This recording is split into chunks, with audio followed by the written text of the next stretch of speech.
తిరుపతి జిల్లా సత్యవేడులో అక్రమ gravel mafia రెచ్చిపోతోంది. నిత్యం గ్రావెల్స్ ను తవ్వేస్తూ లారీల్లో తరలించేస్తున్నారు. పైగా రోడ్లపై అతి వేగంతో లారీలు తిరుగుతున్నాయి.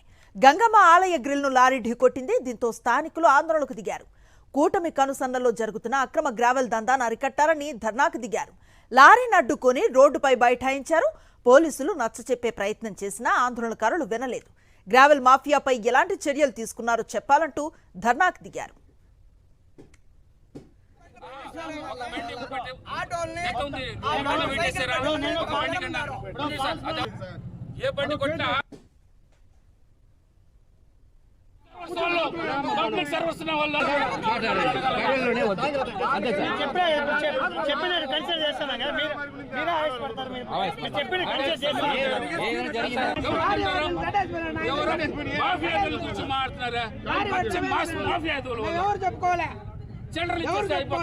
కమిషన్ చేసి అయిపోతున్నా